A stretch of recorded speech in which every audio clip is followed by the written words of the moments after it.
ദൈവമേ, എൻ്റെ ടെൻറ്റ് കാണുന്നില്ലല്ലോ.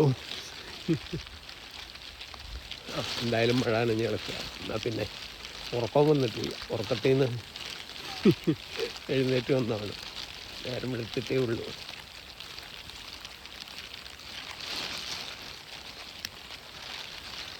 ഇത്രയും വലിയ ഗ്രൗണ്ടായതുകൊണ്ട് അതൊക്കെ ചാർജിങ് സാധനങ്ങളാണ്. ഓരോരുത്തർക്കും ആ സ്പോട്ടിൻ്റെ അടുത്ത് തന്നെ ചാർജിങ് സ്റ്റേഷൻ്റെ അതുപോലെ ഇതേ കാണുന്നുണ്ടോ, അതുപോലെ ഉണ്ട്. എല്ലാവർക്കും ഉണ്ടാവും. അവിടെ ഇട്ടേക്ക് കാണിക്കാം. അവിടെ ഒരു ബോർഡ് ഉണ്ട്, കണ്ടോ, 2 അവിടെ നമ്പർ ഇട്ടേക്കാണ്.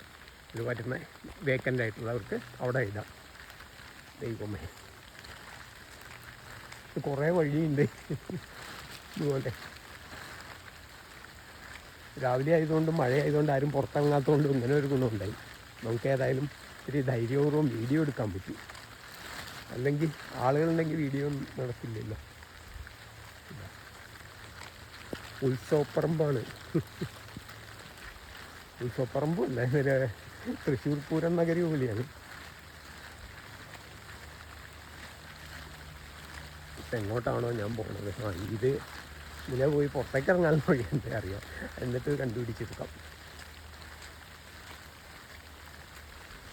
അവിടെ എമർജൻസി ഇവാക്യുവേഷൻ ജീവിതം ആഘോഷിക്കുകയാണ് ഇവർ. എന്തൊരു കഷ്ടപ്പാടായി. ടെൻറ്റും കൊണ്ട് വന്ന് മഴയത്ത് അതിൻ്റെ അടിയിൽ ഒരാൾ കിടക്കേണ്ടത്. ടർപ്പായ അതിന് പറയാം ടാർപ്പ്, ടെൻറ്റ്. 4 പേരുണ്ട്. ടാർപ്പ്, ടെൻറ്റ്, ഹാമേക്ക്, ബീവി. 4 4ആണ്. നമ്മളതിനെയൊക്കെ പൊതുവിൽ ടെൻറ്റ് എന്ന് പറയുന്നേ ഉള്ളൂ. ഇനിയുണ്ട് അപ്പുറത്തേക്കൊക്കെ, ആ കാടിനുള്ളിലൊക്കെ ഉണ്ട്. ഞാൻ തപ്പിയെടുക്കട്ടെ എന്തായാലും. ഇതടുത്ത ടോയ്ലറ്റ് ബ്ലോക്കാണല്ലോ. അയ്യോ, ഒരു രക്ഷയും കിട്ടണില്ല. എനിക്ക് വഴി പോലും പിടി കിട്ടണില്ല പുറത്തേക്ക് ഇറങ്ങാൻ. ഞാൻ ആ എൻട്രൻസ് കണ്ടുപിടിച്ച്, ഇത് എൻട്രൻസിലേക്കുള്ള വഴിയാണ്. അവിടെ പോയി അങ്ങനെയെങ്കിലും വഴി ഏകദേശം ഐഡിയ ആക്കിയെടുക്കാമെന്ന് കരുതുക. മാപ്പൊക്കെ ഉണ്ട് ഇവിടെ, അവിടെ ഇവിടെയൊക്കെയായിട്ട് മാപ്പുണ്ട്. അതുകൊണ്ട് വഴിയൊന്നും തെറ്റൊന്നുമില്ല. നമുക്ക് ഓരോരുത്തർക്കും വരുമ്പോൾ തന്നെ ഒരു മാപ്പ് വരും. അല്ല,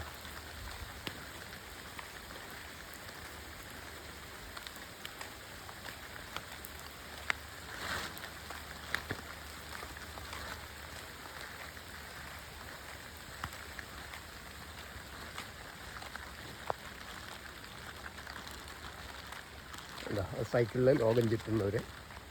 അപ്പുറത്ത് കാണുന്നതൊക്കെ അവർ മറ്റേ ഇതിനകത്ത് സൈക്കിളുമായിട്ടൊക്കെയാണ് വരുന്നത്. അതിൻ്റെ പുറകിലൊക്കെ നോക്കിയാൽ കാണാം. അതിനടുത്തേക്ക് എന്നിട്ട് എടുക്കാൻ പറ്റാത്തതുകൊണ്ടും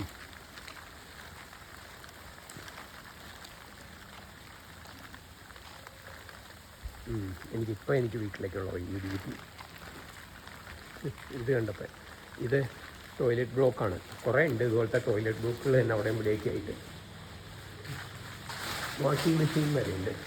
വാഷിംഗ് മെഷീൻ ഉപയോഗിക്കണമെങ്കിൽ 5 യൂറോ വാഷിംഗ് മെഷീനും ഡ്രൈ ആക്കാൻ 3 യൂറോയും കൊടുക്കും. അവരുടെ വകയായിട്ട് കോയിൻ തരും. അത് തലേ ഓപ്പറേറ്റ് ആവുന്നു. ഇത് കൊണ്ടുവരുന്ന പാത്രങ്ങൾ കഴുകാൻ. വെള്ളമൊന്നും നമുക്ക് ഇവിടെ മഴ പെയ്യുന്നതെന്ന് കരുതി നമ്മുടെ കയ്യിൽ കുപ്പിവെള്ളമൊന്നും അവിടെ ഒഴിക്കാൻ പറ്റില്ല.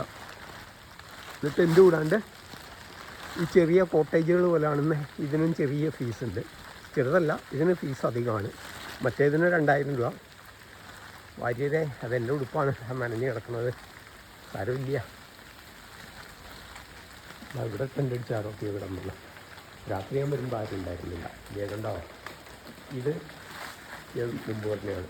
ഇത് ജർമ്മൻ ഫാമിലിയാണ്. 2 കൊച്ചു പെൺകുട്ടികളുമായിട്ടാണ് ഇത് യാത്ര ചെയ്യുന്നത്. അവരാ വീട്ടിലാണ് കിടക്കുന്നത്. Camera okay? Camera okay. Okay, hi. ഇങ്ങനെ പരന്ന് കിടക്കുകയാണ്. അപ്പോൾ ഞാൻ എൻ്റെ സൈക്കിൾ കണ്ടു. ഇനി എനിക്ക് ലൊക്കേഷൻ തിരിച്ചു. ഇവിടെ ആരോ കിടക്കുന്നുണ്ട്. ഉറക്കെ സംസാരിക്കാൻ പറ്റില്ല. ശരി.